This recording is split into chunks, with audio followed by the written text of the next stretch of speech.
The market's biggest economic fear has just been confirmed by the data, even as oil prices fall and shipping through Hormuz begins to recover. Oil has dropped below $75 per barrel for the first time since March, and traffic through the Strait of Hormuz is slowly recovering.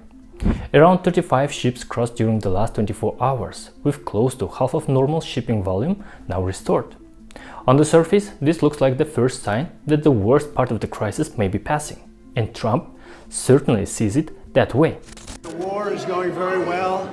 As you know, we're winning by a lot. Iran is making very big concessions. We'll see what happens, but it's been very powerful. It's going very well.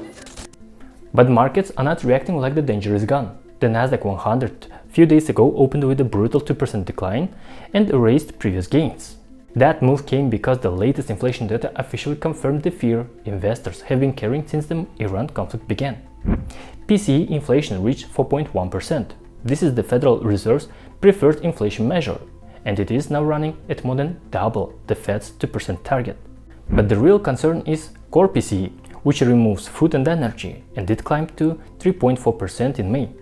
This means that the pressure has already spread into wider economy.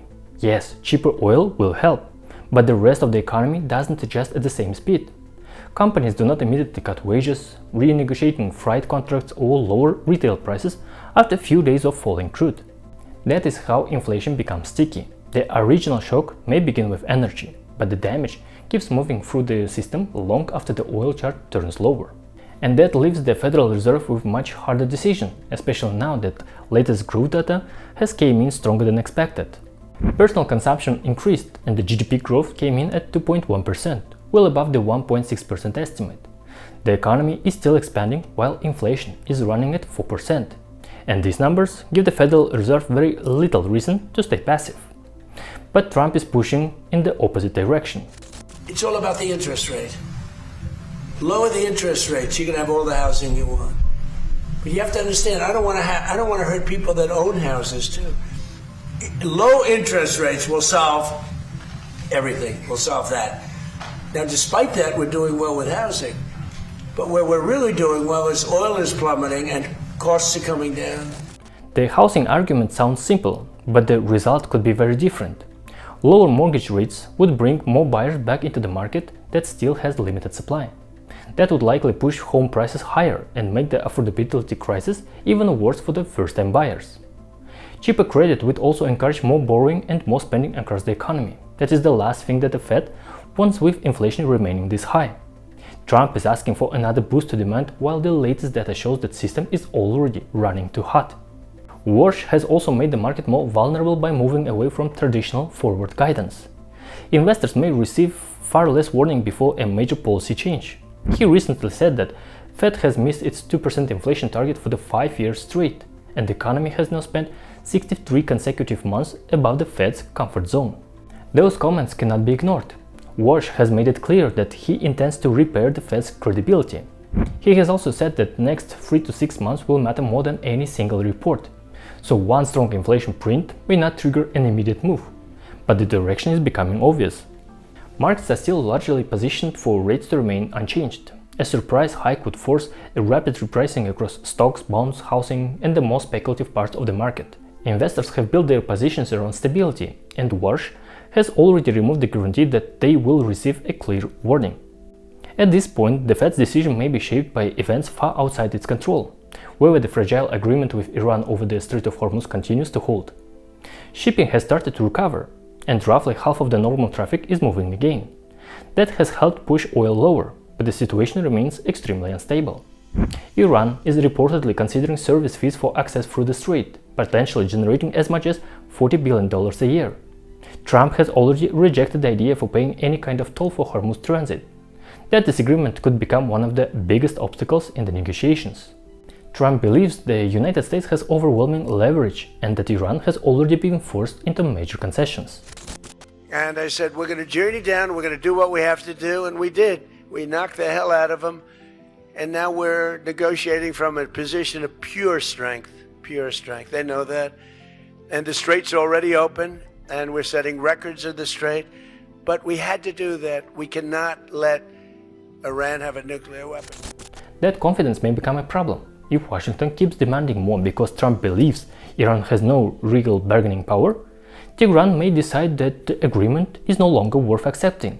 The latest reports show how quickly the situation can worsen. A cargo ship was attacked in the Strait of Hormuz, triggering an immediate response from the United States.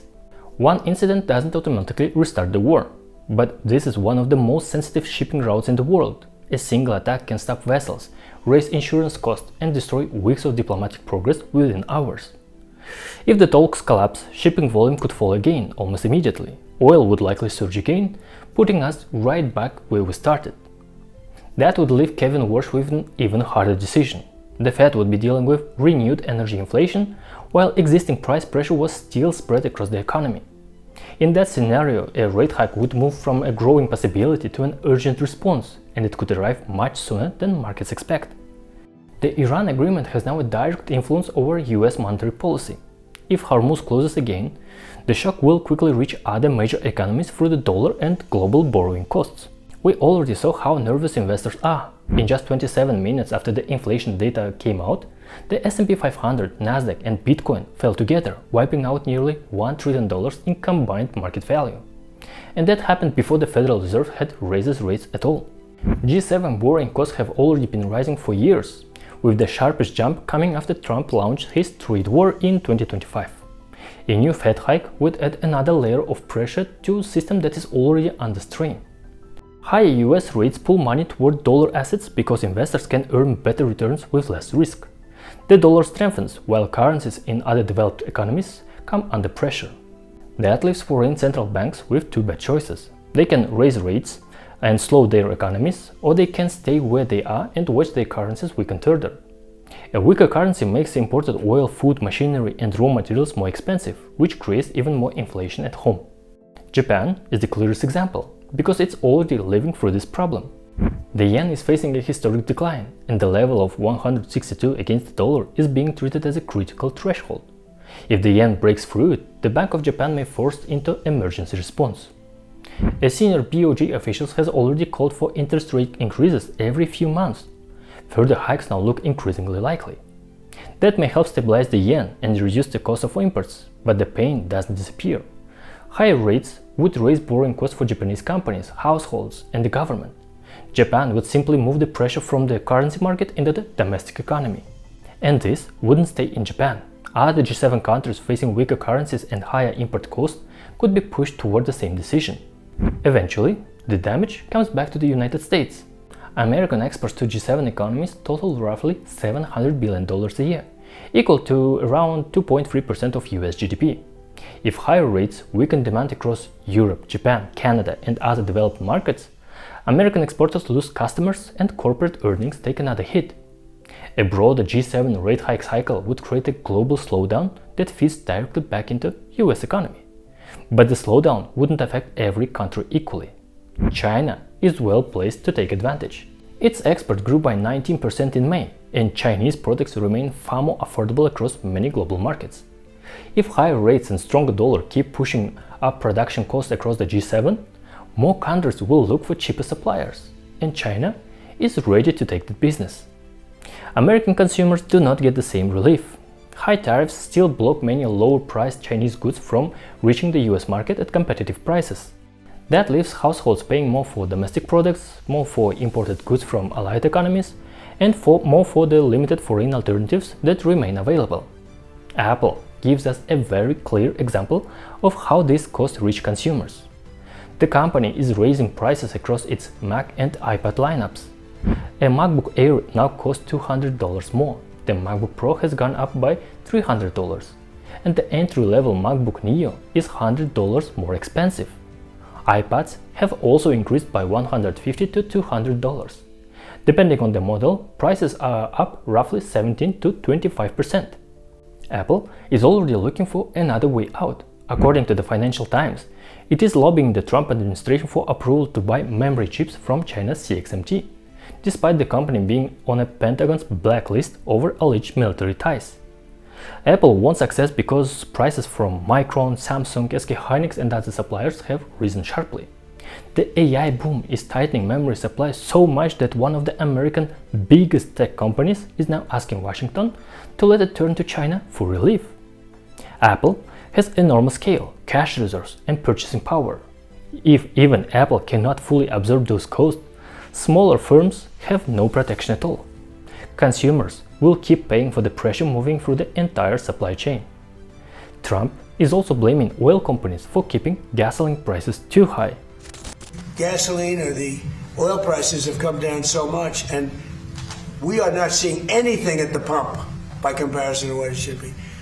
We should be, in my opinion, at $2.25 right now at the pump. And we're higher than that. And we are doing a big investigation on it, yeah. They're not reducing the prices commensurate with what's happening. The problem is that crude oil is only part of the final price. Refiners and fuel distributors are also paying more for labor, equipment, maintenance, transport, and services. Those costs do not fall immediately when oil drops. Consumers are already showing how much pressure they feel. US consumer sentiment fell to 47.8 in June 2026. This is the lowest level in the entire 60-year history of the index. Households are dealing with expensive housing, food, technology, transport, and borrowing. GDP may still be growing, but people do not feel secure, and they will eventually affect spending. And Hormuz remains the final risk hanging over everything. Another breakdown in the talks could send oil higher again and force Kevin Warsh to act sooner than markets expect. So do you think the Iran talks will hold long enough for inflation to cool? Or will another incident in Hormuz push the Fed into rate hike? Let me know what you think in the comments below, and make sure to hit the like button and subscribe. It would mean the world to me. Thanks for watching, and I'll see you in the next video. Bye bye.